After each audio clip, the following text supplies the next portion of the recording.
ایک دفعہ ایک باپ بیٹا اپنے گاؤں کے قریب واقع بازار میں گدھا فروخت کرنے جا رہے تھے۔ دونوں نے سوچا پیدل چل لیتے ہیں، پاس ہی تو بازار ہے، خواہ مخواہ بیچارے گدھے پہ بوجھ بننے کی کیا ضرورت ہے۔ ابھی وہ راستے میں ہی تھے کہ راستے میں انہیں کچھ لوگ ملے۔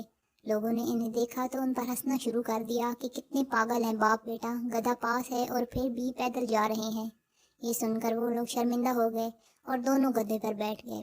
ابھی تھوڑی دور ہی گئے ہوں گے کہ کچھ مردوں نے انہیں دیکھا اور بولے، ارے ارے کتنے ظالم لوگ ہیں، بیچارے گدھے پر ذرا ترس نہیں آتا۔ دونوں باپ بیٹا اوپر بیٹھ گئے ہیں، کتنی مشکل سے چل رہا ہے بیچارہ گدھا۔ یہ سن کر باپ نیچے اترا اور بیٹے سے کہا کہ تم بیٹھو، میں پیدل چل لیتا ہوں۔ ابھی کچھ ہی دور گئے تھے کہ راستے میں کچھ بزرگ ملے۔ انہوں نے کہا، ارے بیٹا شرم نہیں آتی، خود گدھے پر بیٹھے ہو اور باپ پیدل چل رہا ہے۔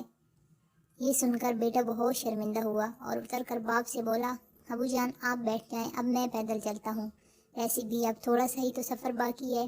اب کی بار باپ گدھے پر سوار ہوا اور بیٹا ساتھ ساتھ چلنے لگا۔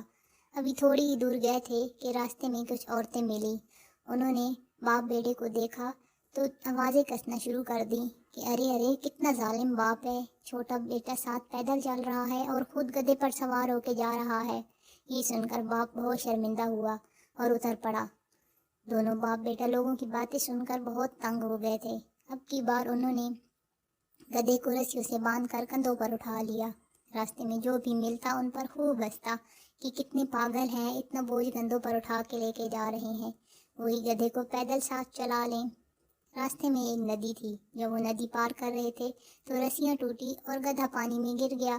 سچ کہتے ہیں انسان سب کو خوش نہیں کر سکتا، اور آپ اچھا کام کر رہے ہو یا برا، تنقید کرنے والے آپ کو ہر جگہ ملیں گے۔